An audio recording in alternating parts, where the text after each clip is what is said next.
What's up, everybody? Welcome into another Monday episode of Mock Draft Duel here on the OBR Streaming Network. If you're checking us out on YouTube, please make sure you hit that subscribe button, give us a thumbs up. I am your host, Jacob Roach. That is my beautiful co-host, Mr. Sam Penix. How you doing tonight, man? I'm doing well. Sounds like we're getting some accountability finally from the team, so that's always good to see. I was exactly where I was going to go. Is exactly where I was going to go. We have a great guest. Should be by here after a little bit shorter, a little bit later on. Another great draft analyst that we're going to pick his brain a little bit before we do our dueling mock, as we normally do. But Sam, I wanted to talk to you about that. It's really interesting because. So, for people who don't know what we're referencing today, Jimmy Haslam did speak to the media, and we got our first public admittance that the Deshaun Watson thing was a flop, which we all knew.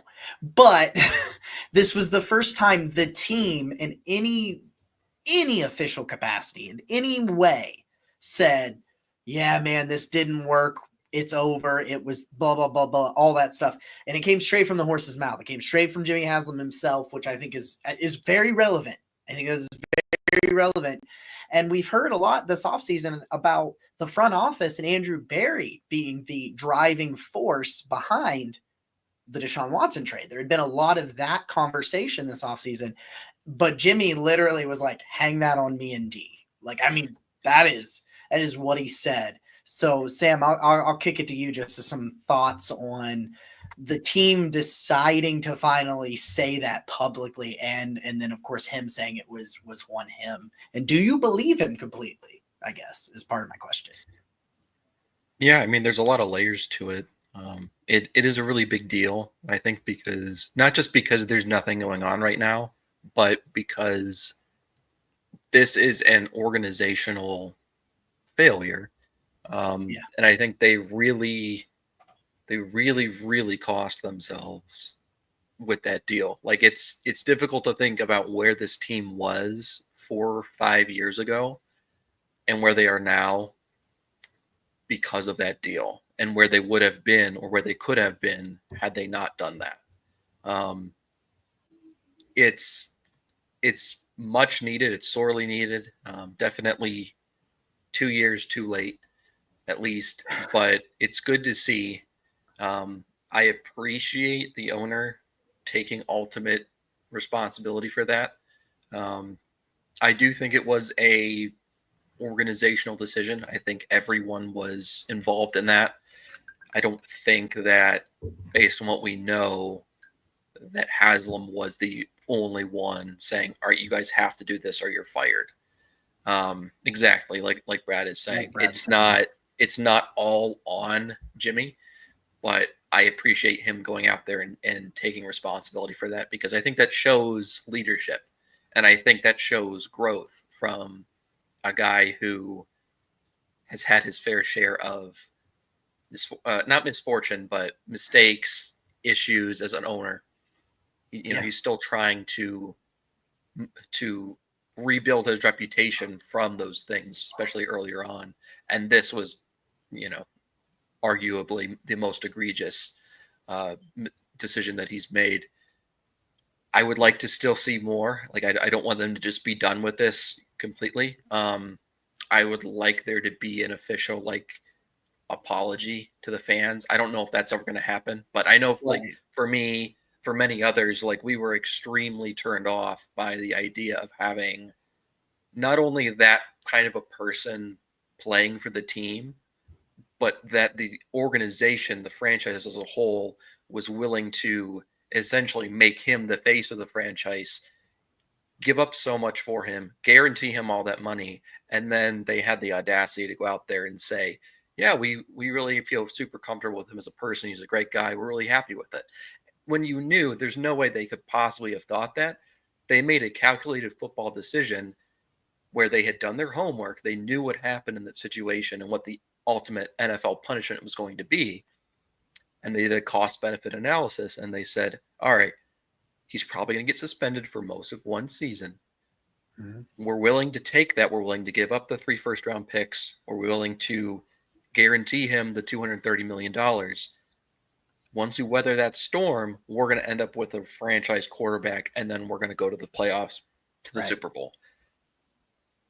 I get that from a purely football perspective. Obviously, it was a complete massive failure. If you believe in karma, like that is what they deserved, right? They made their bed and now they are lying in it, and they are paying dearly for that mistake. I still, again, I would like an official public apology to the fans to say, like, yeah, this is what happened. This is why we did it. We regret that, and we're sorry for that. We want to rebuild trust, rebuild that relationship with a lot of fans, because they did. They turned off a large portion of their fan base. And there are people I still know who loved the team, are diehard fans, and they're still not back because they just can't stomach it. And I totally get that. I totally understand that. Like, I personally stepped away for 2 years, and I'm still not back. Like, I know, essentially, like in our Slack, right? A lot of guys are like, "Oh, I'm so disappointed in this. I really want this. I want a quarterback. I want to compete." And I'm just sitting there like the Michael Jackson eating popcorn gif. Like, I'm just enjoying the destruction of this personally. And I just, this is what happens, I think, when you kind of sell your soul in a way, and that's what they decided to do. From a pure football perspective, you can understand why they would have done that, because they were just so desperate to win. Mm-hmm. But that's not the way to do it, and I think they're paying for it. Yeah, and to piggyback off of what you said, but also what Brad and MC have said in the chat about it not being about him taking bullets for his guys is what MC said there. I've said this before. I'm sure you've had this thought before about it all, that it's really hard when a guy's still on the roster, which is why this is actually even more interesting, because he is on the roster. But it was nearly impossible for Andrew Berry or Kevin Stefanski to have made a statement like this.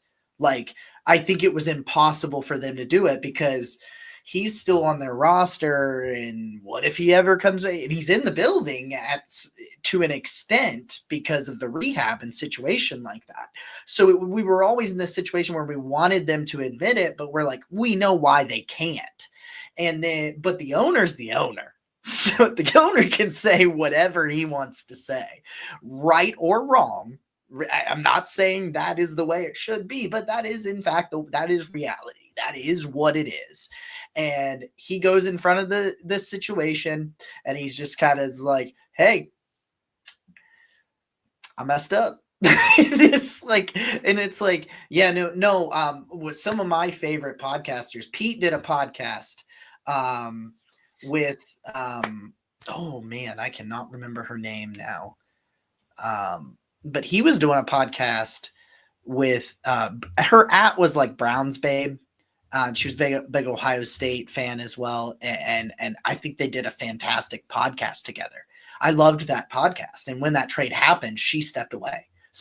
Completely. Social media, she couldn't do it, and it was like, so even at the beginning of that trade, it was like it took something from me on a different level. I listened to their podcast, I think every week maybe, or I think they did weekly or whatever it was, but that was just part of my rotation. And it was like, we saw things like that go away that will never potentially come back. So like, but we were told it was going to be worth it because they were going to win. You know what I mean? Like that, which is what you just said. I know that I'm pretty much just repeating what you said, but we were told, hey, this is all going to be worth it. And to me, I was like, I compartmentalized it, and I probably shouldn't have. There you go. I get it. I get it. Like I wasn't going to let Deshaun Watson you see all this shit behind me, right? Like I wasn't going to let him take that shit from me. You know what I mean? And it was like, I've made friends. I've met you. I think you're an amazing person. And I've met you because of this team. And Casey Kenneman and Nick Carnes and all these guys that are like my best friends in the world. I would have never met them. Relationships built. It's more than just like, oh, I just like to watch sports. It's a lot deeper. And I think this team specifically has always meant a lot more to its fans than a lot of teams do. And I think that's what made it so hard for a lot of people. Yeah. And then we're like, oh, because and you can say whatever you want, but the things that were said to me for being a Browns fan and content creator after that were said to me, people don't, you don't know who I am or what I'm about on a personal level. Like Right. the people that were coming at me and like Yeah. all these things. And it was just like the things that were said to me, that was just absolutely flabbergasting. Like, this is a good question from Manimal. Do you feel that some will come back? I think once he's completely off the roster, maybe some. Yeah. And I think, like, even to your point, you're not all the way back, but you're starting to come back and you're now feeling better about it, I'm sure, because they made this statement and you're now like, oh, good. I can start to kind It's of a step in the right direction for sure. Like that's the start and it needs to continue, but I'm glad they at least took that first step because towards I didn't rebuilding think they that would trust ever. and that relationship. Right, I didn't think I didn't think they would ever do it. I think is something. Um, some fans will still blame Haslam never come back. I think that's true. I agree with you there. Yeah. I think that's And true. and they're justified. Like if Yeah. you're someone who never left, you probably have a reason for it. You probably thought about it and you made your decision. I can respect that. If you left and you came back, I can respect that too. If you left and you were still not back and you're never coming back, I also get that. It's just a really difficult situation that I really wish the team never put the fan base in. Yeah. And for some people, that will never be repaired. Yeah. It just sucked. Yeah, Like, it does. It did and it does. And it will continue. and it's just like until they can move past it. Okay, so we had a guest that was coming on. I'm not sure if we're having a scheduling snafu or something like that. I'll continue to contact him if he can join us during this. He'll join us. If not, we're gonna get into the mock draft. So sorry for the first 15 or so minutes just being us talking about the situation, but I really felt, and I'm sure, yeah, right. It just, I think we needed to It say is it. important. So, And it just feels, I just feel, I don't better, I guess. I don't know. People asking where Quincy is off this week. He is out of town, so that is why I am here. you get us instead. You get us instead. Sorry. You get us. So we're gonna do a couple of mocks here.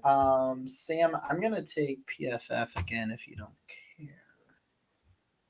Do you want PFF simulator or do you care if I take it? No? You good? Okay. No, you can take whatever you want. All right, so let's do it. We're gonna duel. Last week we had our good friend Ryan Roberts on. If you did not check that episode, please go watch that episode. He was phenomenal guest, phenomenal message. We're working to get more draft guys on here to give more opinions than just ours. We had John Vogel scheduled. We haven't been able to get. I haven't been able to get a hold of him. I mean, maybe have a scheduling snafus or whatever. So let's do it. Mock. Let's do it. So Sam, I will kick it to you, man. Let's get these festivities started. Right. So, I mean, this is kind of what we expect, right? Like, I think it'd be a big surprise if Ward didn't go first overall. It's just about who it is that takes him, right? Yeah, and I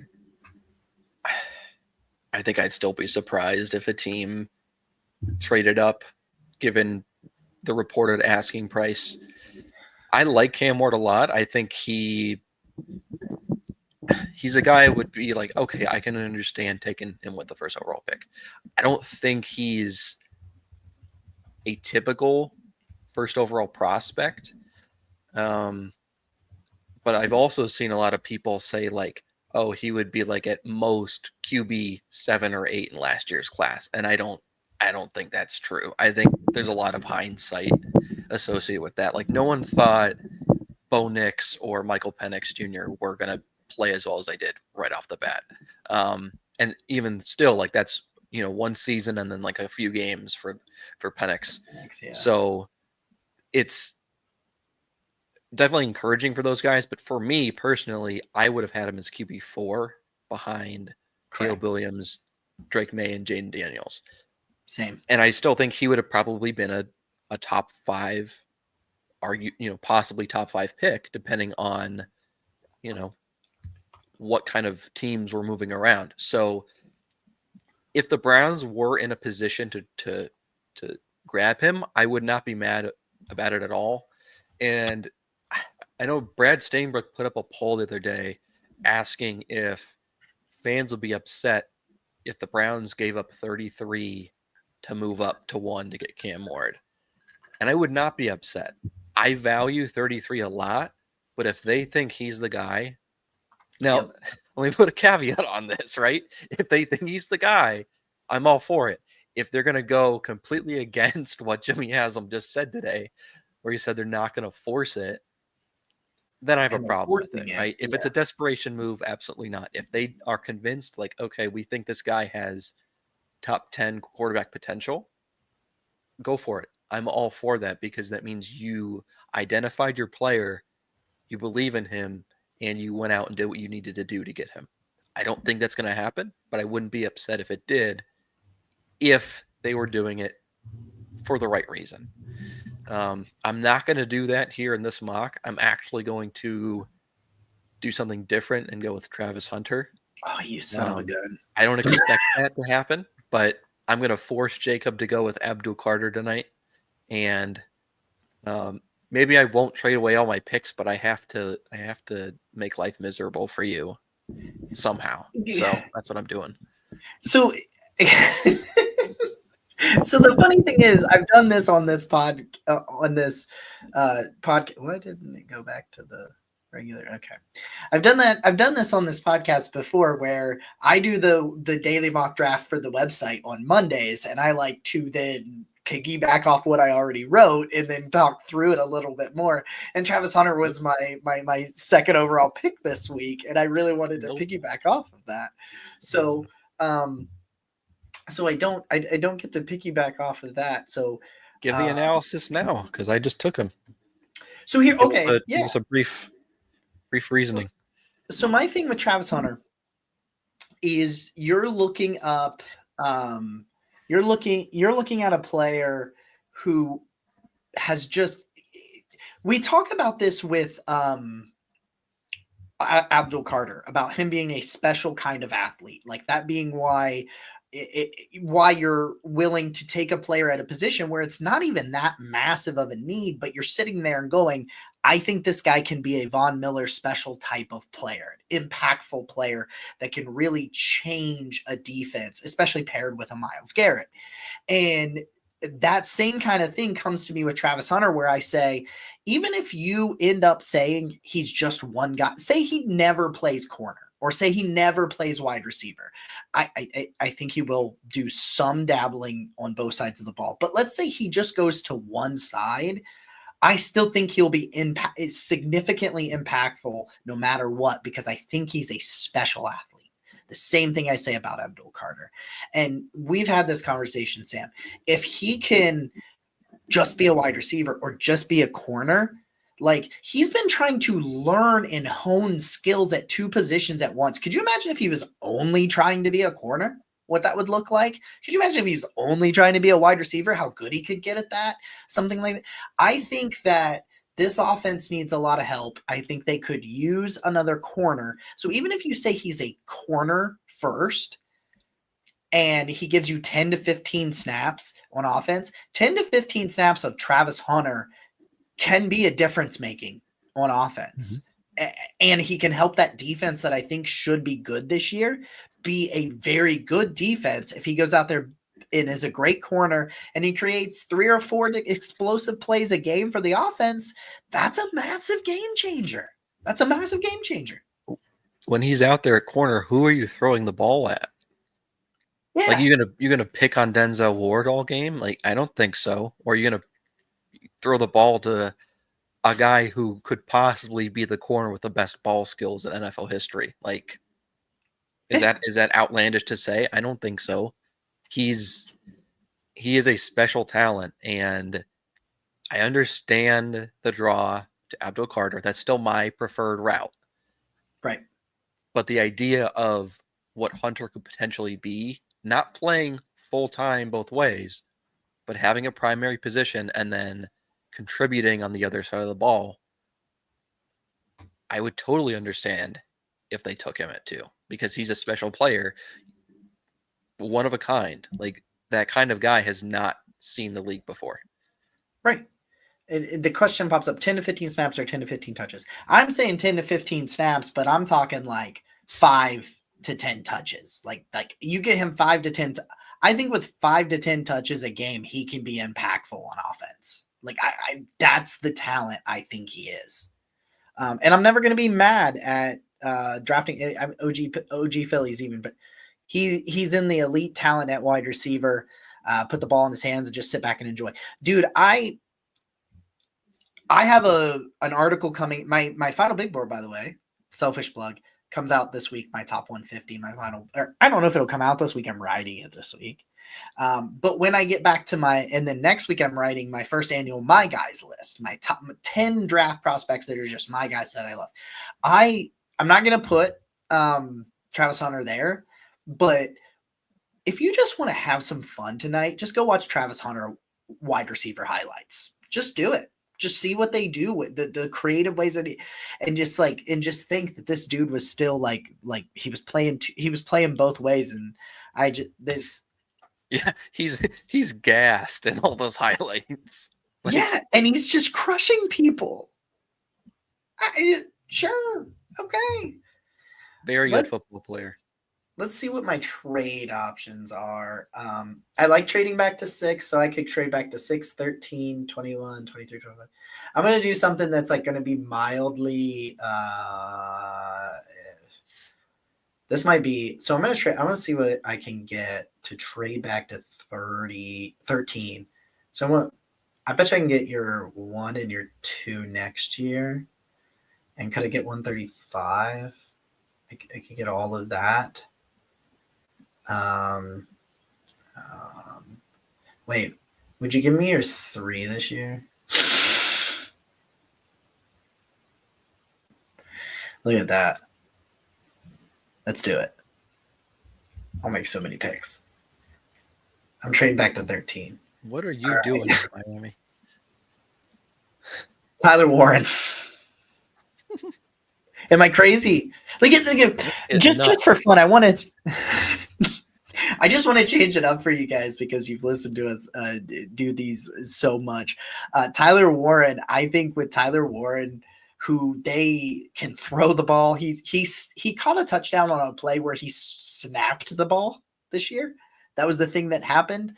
Like, this is a dude that they manufactured touches to, and you potentially put him. We're talking about getting game changers and playmakers, on the offensive side of the ball. And if you trade back to 13 and Tat McMillan's already off the board, Matthew Golden's already off the board, and you're like, my top tackle's off the board. Although I could still go like Mike Green, Luther Burden. I can do Josh Simmons. I'm going to go Tyler Warren. I'm going to trade back, sell the farm, and do Tyler Warren because I am just here to cause chaos and see what I can do. That'd be a fun offense. Because I'm not even. Oh, look, Tyler. Look, Luther Burden slid to 33 in that one too. So we'll see what we go. I'm going to trade up.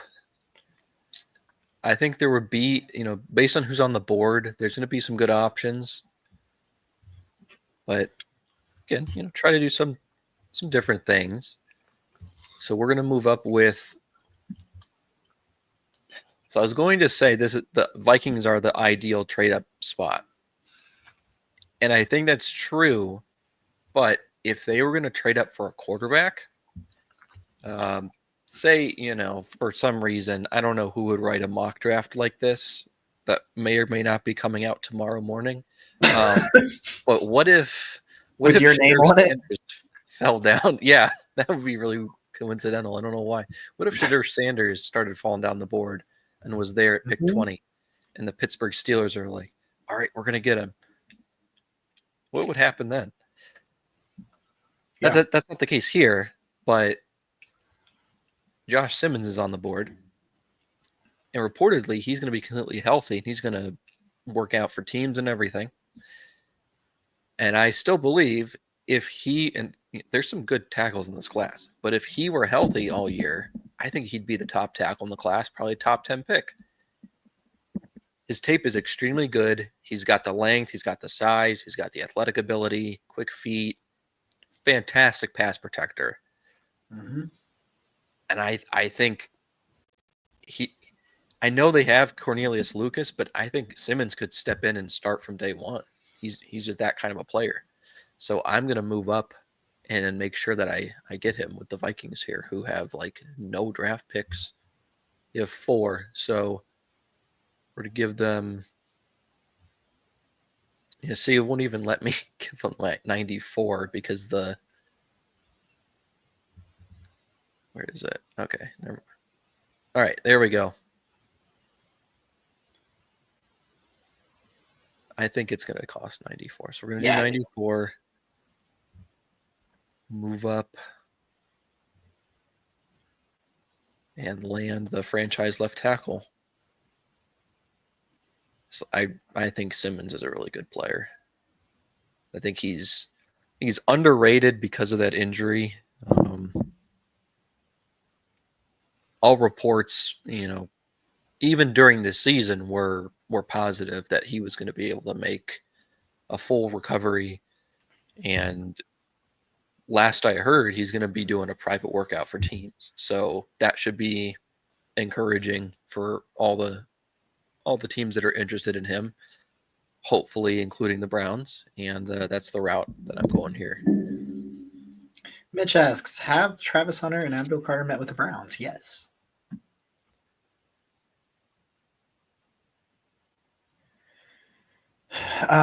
Todd says Travis Hunter could be a special wide receiver. I'd rather have him do that primarily. He can play DB in some packages. I like him more as a wide receiver, but I understand the people that like him more as a corner. I understand why. You're not wrong either way.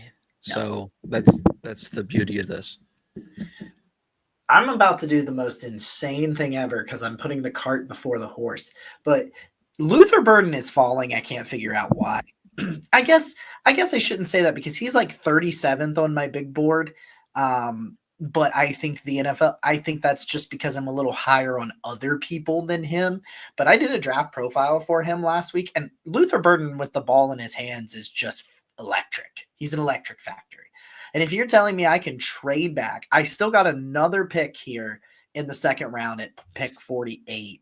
And you added a first and second next year. And you added a third. Yeah, and I've got pick 94 and 98. I got 67, 94, 98, and 104. I got so many cracks at this top 100. I got Tyler Warren. I'm taking Luther Burden, who is an electric factory with the ball in his hand, and just give me all the playmakers to make sure that whoever the hell the quarterback is, that they are able to. I strongly believe the Browns are picking a quarterback with a 33. I do think that in the second round they take a quarterback, but in this situation, the only reason I'm not going to do it quite yet is I think I can take a quarterback I'll like at 48, and I don't think I can take Luther Burden or Amari and Hampton at 48. So I'm going to go ahead and I'm going to go this route, and I'm going to take Luther Burden. And we're just going to go back and forth. And if that means at the end I have a million picks to make, then it means I have to make a million picks at the end. I don't give a shit. Used to it. Built different. That's what we pay you for. Yeah. Well, wait. We're getting paid? What? Have you seen We're the Millers? Just out of curiosity, have you seen the movie? What is it? We're the Millers. Have you seen that? What is that one? It's Jason Sudeikis and Jennifer Aniston. It's where the guy has the tattoo that says no regrets, but it's regrets. I haven't, man. No. Oh no, you should see that. It's a fantastic movie. I don't love how this board fell for me. There's some tackles that I would have been interested in, specifically Anthony Belton. Yep. I already took a tackle though. So that brings the Browns up to 10 offensive linemen. So even though there are some really good guard and center prospects on the board, there's no room. Yeah. The signing of Jerome Baker has me concerned. Yeah. Yes, I think he's a depth guy, but if you look at the depth chart now, there are too many linebackers on the roster if JOK is active. Right. So that does, and was it yesterday? Andrew Barry gave a health update, quote unquote, basically saying like we have no idea what's going to happen with him. That's what it sounded like to me. Really unfortunate. So I think Carson Schlesinger makes some sense right here, just as another young linebacker, add some athletic ability to that room. They still have Jordan Hicks. They still have Diabate. They've got some talent in that room, but I think Schlesinger adds a different element. And I think having him there would help soften the blow. He's not JOK. Nobody is. But he can be a really good player for you. And especially given the other players that are available on the board here, I think he makes a lot of sense personally. So I think I'm going to go with Schlesinger here. All right. I like it. I am back on the board, and I'm going to take quarterback. I'm going to take Jalen Milroe. Here's my thing about Jalen Milroe. I'm not sure if he makes it out of the first. If he makes it out of the first, it'll be interesting then to see where he goes. Because, you know, when I kind of think about Jalen Milroe, I think he's more. Here's my question to you, just real quick, because I'm interested what you think. Is Jalen Milroe the prospect a better prospect than Malik Willis was? Because I was thinking about this the other day, and this is why I bring it up. We in that class, in Pickett's draft class, which was also Desmond Ridder and Malik Willis. Malik Willis was a lot of, at least draft analysts, QB1, or at least in that ballpark, right? Like they were like, Kenny Pickett, Desmond Ridder, Malik Willis, and it's like they end up all falling outside of Kenny Pickett. They end up falling to the third round. So I'm almost like, right. Does Jalen Milroe, is he the guy where if he might go to Pittsburgh at 21, because there's a lot of rumor about that. But if he doesn't, does he free fall to like 48 in this situation where the Browns go, hey, I've got Tyler Warren and I've got Luther Burden. I'm going to take Jalen Milroe and I can bet on the upside, because I think of the quarterbacks in this class, Jalen Milroe by far has the highest ceiling for me. Just bazooka of an arm.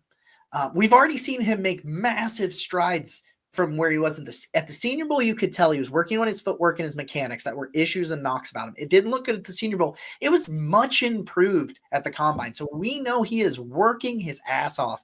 And every interview I have heard about who Jalen Milroe, the work ethic and the person, who he is top notch. So I just ask you, is he a better prospect coming out than Malik Willis? Or could you see a Malik Willis kind of situation where maybe he slides down a little bit and you take him in the middle of the second round if he gets out of the first? Yeah, that's a really good question. And for all those reasons that you just listed out, that's why I would be encouraged if the Browns ended up taking him. Because especially, like, I don't think you can really understate how difficult it is to make such a big change technically and mechanically in such a short amount of time, right? At So the he goes same through his time, college career. Exactly. He goes through his college career learning one thing. for Then years. he's working on it completely, like breaking it down to something very different at the Senior Bowl. And then at the Combine, Pro Day, much improved. And he's doing all of that while doing all the other pre-draft process work, while doing the athletic testing, while doing interviews, everything, right? So that is a big deal. And like you said, everything we've heard about the guy is he's a fantastic person, really hard worker, and all great signs. I do think he's a better prospect than Willis. Okay. Because I think the level of competition is a big thing, because it's not like That's true. Milroe had no good passing tape, right? He did. Right. It was just very inconsistent. There definitely flashes, but not enough. But they were there, and they were there against SEC competition.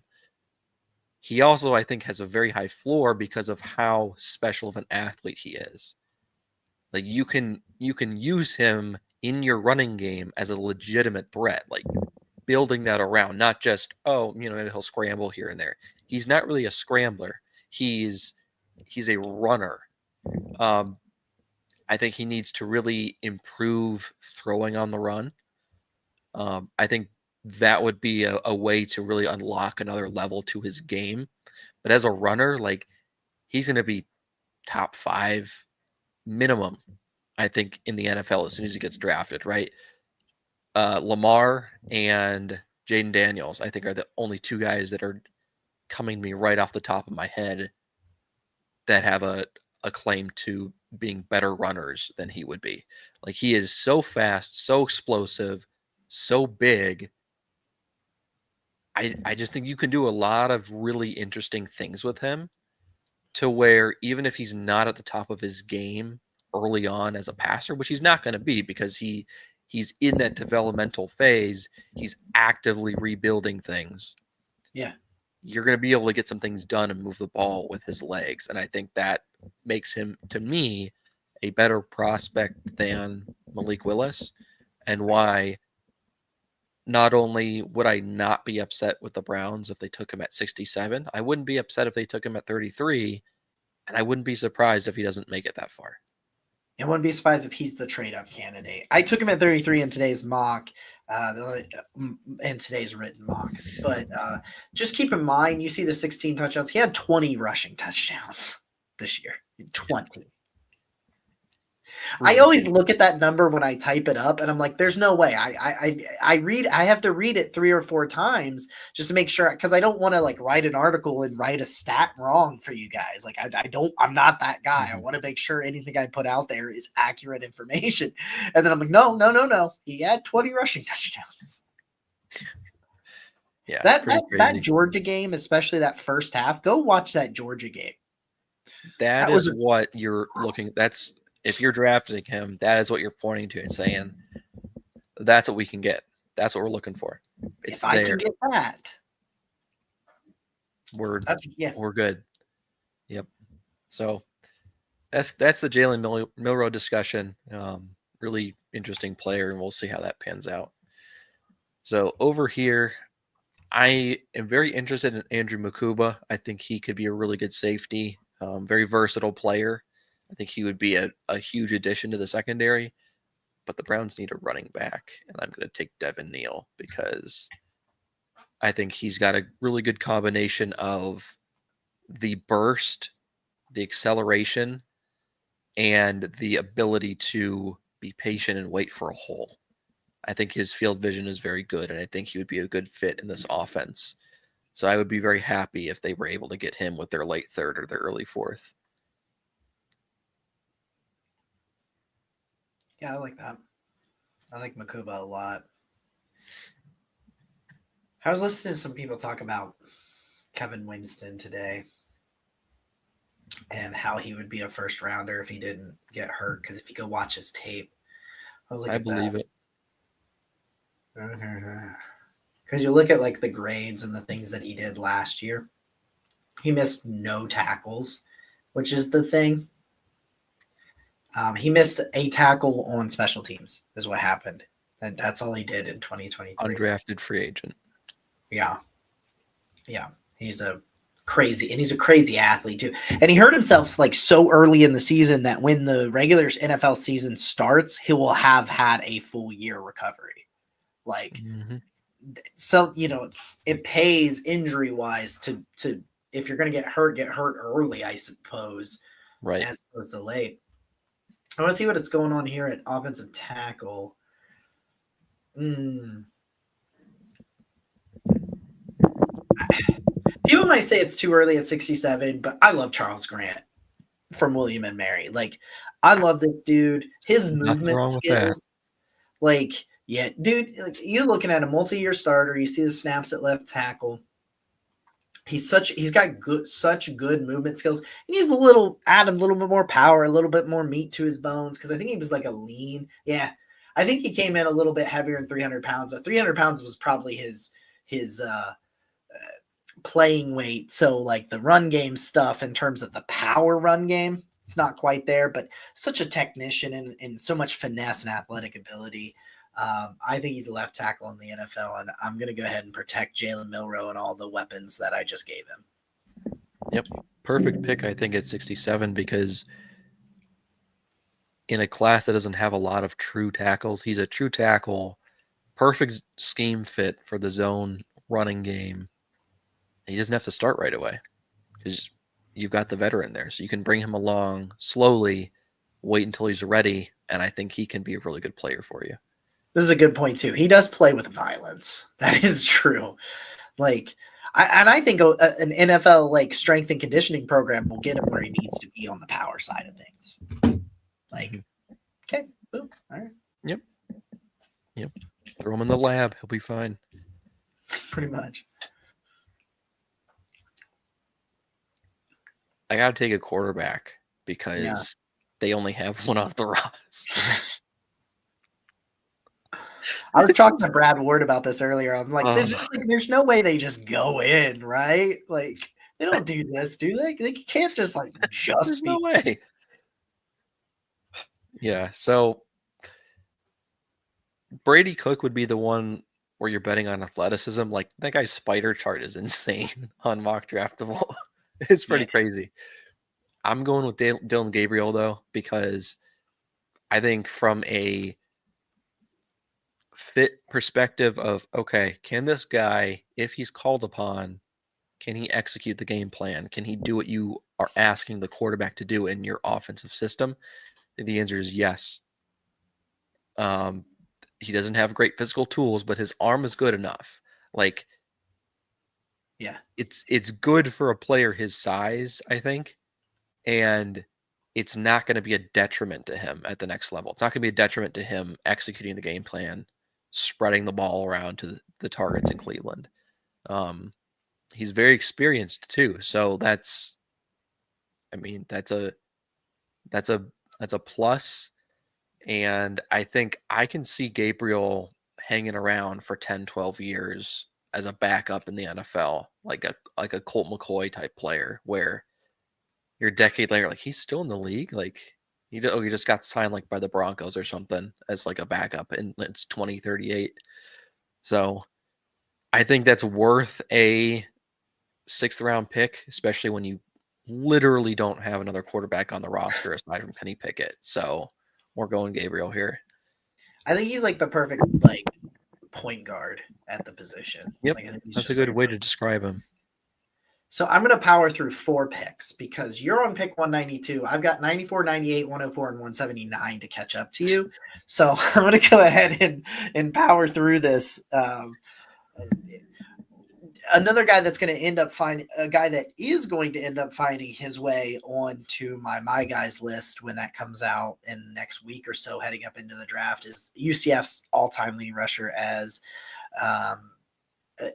RJ Harvey. Like, dude, RJ Harvey is so fun.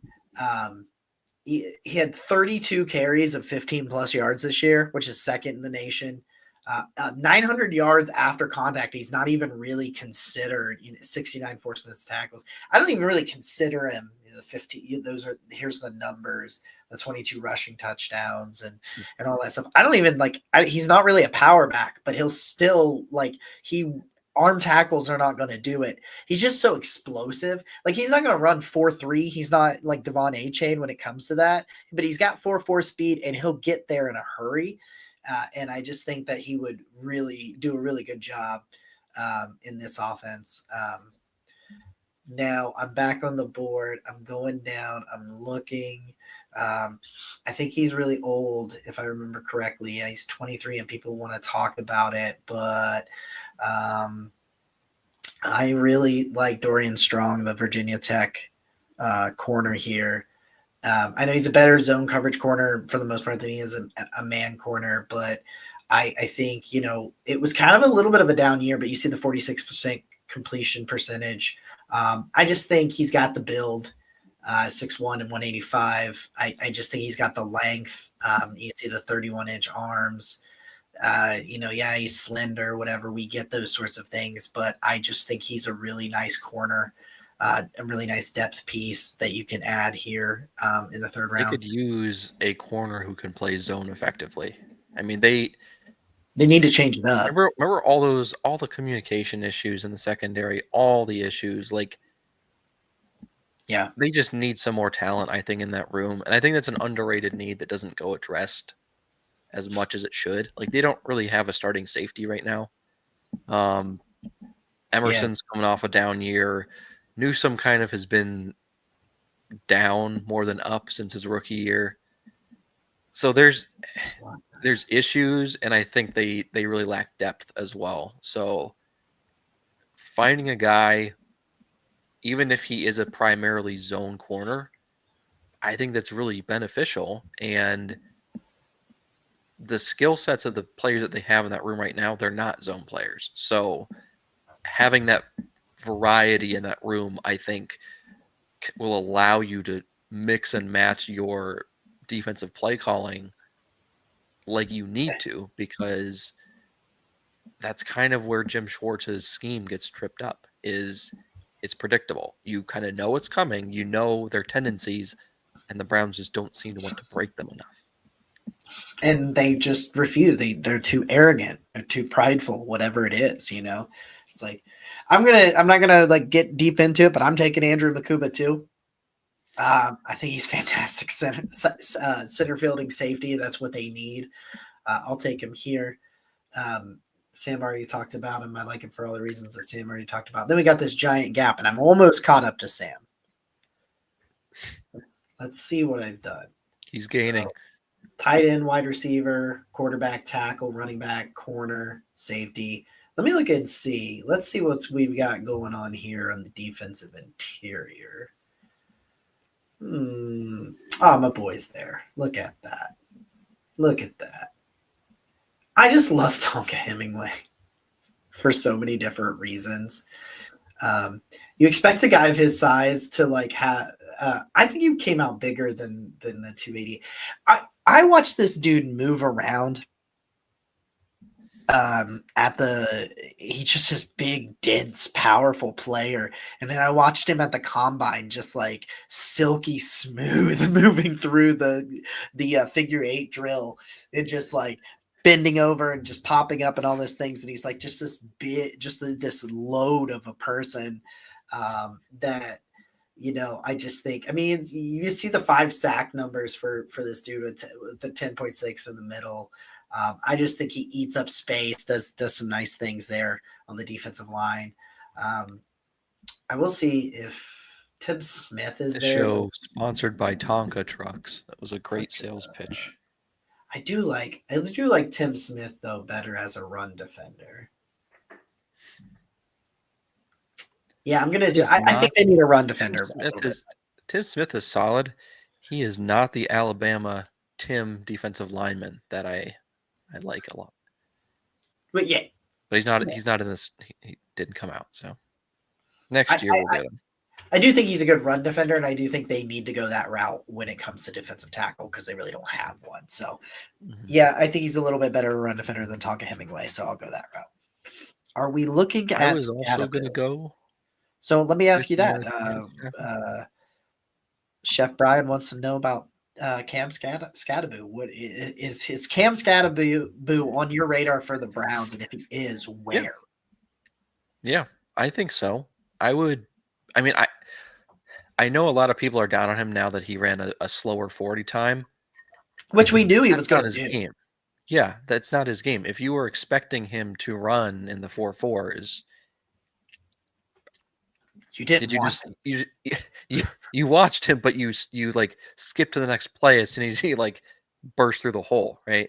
So, yeah, like that's his game. It's those chunk yards. It's the 20-yard gain because he burst through a hole and then ran through somebody's face. and then got tackled from behind because he doesn't have the long speed. I don't necessarily care about that as much as I do. Does he have the requisite burst to break off those chunk runs? Because I think that's more consistent from a running back position. It's tough because there's a lot of really good running backs in this class. There's a lot of really good running backs in every class. You're not going to find Nick Chubb. And that's the sad part, because he had everything. He had that explosiveness. He had the burst. He had the vision. He had the ability to churn his feet, and he's going one direction, and then he's instantly going the next direction. He didn't lose any speed. And then he had the long speed to break off the long touchdowns. It's a huge bummer, but we have, and it's difficult, but we have to try and get out of the mindset of comparing every running back to the complete package in Nick Chubb. And Scadaboo does not have that long speed, but he has that explosiveness and he has that power. And I think that's really useful in a running back committee where you can have him carry the ball the majority of time and then have other guys who have home run hitting speed spell him from time to time and break off those long runs.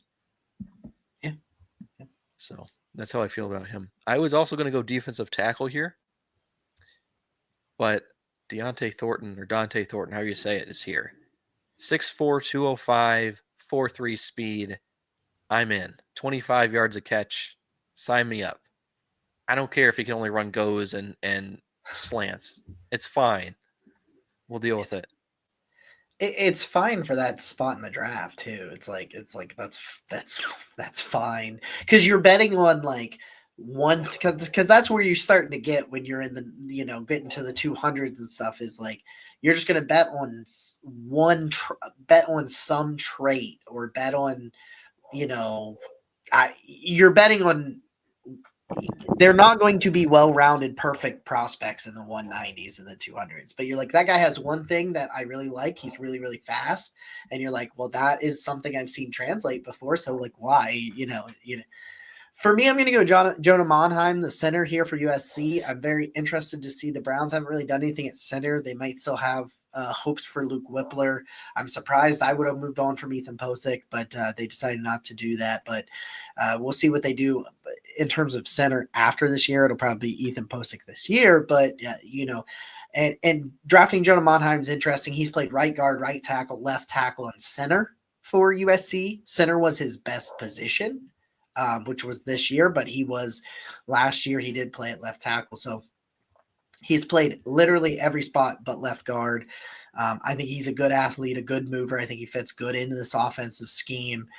And while he's, you know, not a starter, he can be a backup for everybody. Pretty much is essentially the thing, because of the versatility he brings, and getting someone like that has that kind of experience that I think is very valuable to a room. Getting that at 192, I think that's a really good value.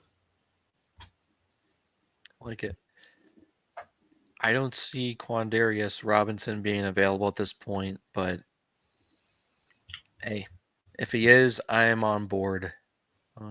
You could use a guy in that edge room to at least push some of those guys ahead of the depth chart for a roster spot.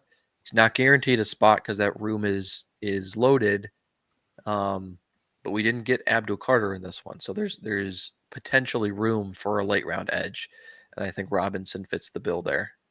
Not the best athlete, not the biggest guy. He's going to have some physical limitations, but he was productive. His tape is good. Okay. He's Timu. He's Timu Abdul, which isn't a bad. I don't disagree necessarily. All right. I'm a guy I love when I double up at running back is Taj Brooks, because I got the explosive runner in RJ Harvey. Now I think is let me get that finisher. Let me get that soul stealer. So give me the powerful dude. Taj Brooks downhill, man. If you just let him come with the build up ahead of you, it's like what Juggernaut's superpower was in the X-Men. It was like, he's fine if you don't let him build up momentum, but as soon as he starts building up momentum, he's gonna run guys over. So if you give Taj Brooks a runway, like he's gonna do some things. I mentioned the need for some corner depth earlier, and I think Jason Marshall makes some sense here.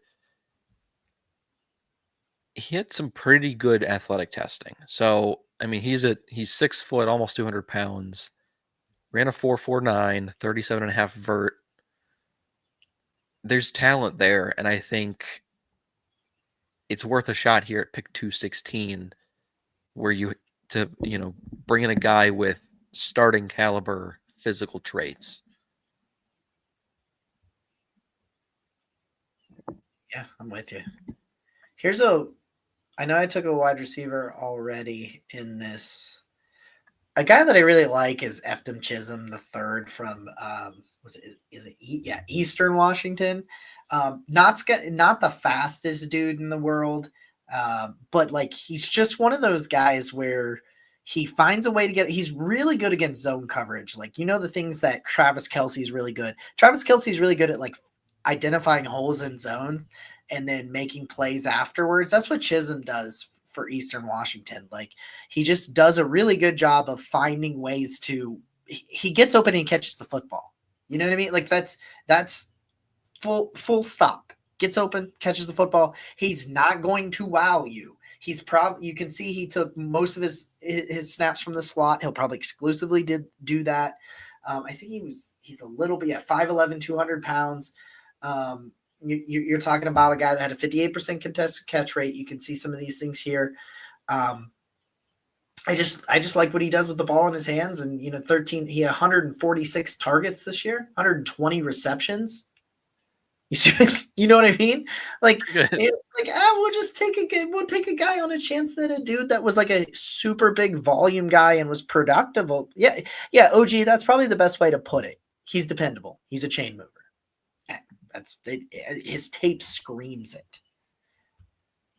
They changed this where I have to take myself off the screen before I can put you on the screen. I used to be able to just switch it, and so I'm having trouble with the changes that StreamYard decided to make for me.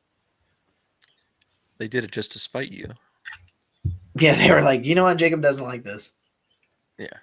Jacob just got comfortable with this. Now we're going to change it.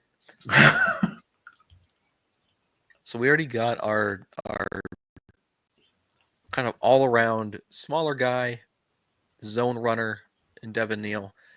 Now here at the very end of the draft, we're going with our big, powerful, violent battering ram in Khalil Maulings. Developmental guy. That's a good skill set to add to your running back room, though. Yeah, and that's it. So we'll go over Sam's here. I'll make my final pick, and then we'll go over Sam's mock and my mock together. I didn't take an edge. I kind of like Johnny Walker. Mm-hmm. Very productive. 6-2. Yeah, he fits the bill for what they like. 50% pass rush win rate, good run defender, good pass rusher, 10 double-digit sacks. Pretty productive. Yeah, I like Johnny Walker. Let's do that. All right, we're going to put Sam up on the board. And if you're watching or commenting along, we appreciate everybody that's been with us. Make sure you're subscribed to the YouTube channel and you hit that thumbs up to help us out. That'd be awesome. Sam, talk us through your draft real quick, or run us through it. Yeah, so we went with something a little bit different. Started out with Travis Hunter, wide receiver / corner / just darn good football player. Then we traded up for Josh Simmons. We gave up 33 and 98 to move up 24. So he's your left tackle of the future, maybe your left tackle of this season. Who knows? At 67, because of how the board fell, we went with Carson Schwessinger. Try to add some more athletic ability to that suddenly pretty unfortunate looking linebacker group. At 104, we landed Devin Neal to be your new bell cow at running back, your top guy. 179, Dylan Gabriel, quarterback. Likely your backup long term, but at least some kind of a young guy to just be a body in that room. 192, Dante Thornton from Tennessee to be your big vertical threat. 200, Q Robinson to add some depth and competition to the edge room. 216, Jason Marshall Jr. from Florida, a athletic corner with some good size, some good developmental traits there. And then at 255, to round out the running back room, Khalil Mullings, the battering ram from Michigan. All right, you drop some grades in the comments and stuff for Sam's mocks. Tell him what you think. So I did the crazy mock. I traded pick 2 for picks 13, 48, 98, and Miami's 1 and 2 next year. I don't know why they would want to come up for 2 to do that, but I don't give a shit. I don't make these rules. I took Tyler Warren, the tight end out of Penn State, and Luther Burden fell to 33, and then I eventually got Jalen Milroe, so I gave him 2 very good receiving options that could make his life easier. He just needs to get them the ball. Just get them the ball. Get Jerry Jeudy and David Njoku the ball. Just get it in their hands. Let them get in space. Let them do what you want to do. I like Charles Grant a ton, the left tackle from William & Mary. I'm willing to take him at 67, and other people might not be. RJ Harvey, the explosive running back from UCF. Dorian Strong, the zone corner that could teach everybody else about how to play zone in Cleveland. At 98, Andrew Makuba, the versatile deep free safety. Took a corner and a coach at 98. That's exactly what doubled up. Forget Travis Hunter doubling up. Dorian Strong doubled as a coach. I was like, yeah, what? Take Tim Smith, the run defending defensive tackle from Alabama at 179. Jonah Monheim, the versatile center from USC. Taj Brooks, the battering ram running back from Texas Tech at 200. 216, Efton Chisholm III. He's, as OG Philly said, he's a chain mover. That's what he does. It's just what he does. And then Johnny Walker Jr., the edge rusher from Missouri. Guys, thank you so much for tuning in. Ton of you guys in here today, and I know we started with the conversation around Deshaun Watson that will never go away probably, but we really appreciate you guys hanging in there for us. We're working on more guests and more voices as we're leading up to the mock, and we heard you. By the way, there were some people that told us this in the forums. Sam and I do have plans for film breakdown episodes of the draft picks after the draft. So that is something we're going to be putting together and throwing out here on the OBR YouTube channel. So please make sure you're subscribed, give us a thumbs up, and follow along. And we will talk to you guys again next time. Thank you so much. As always, go Browns.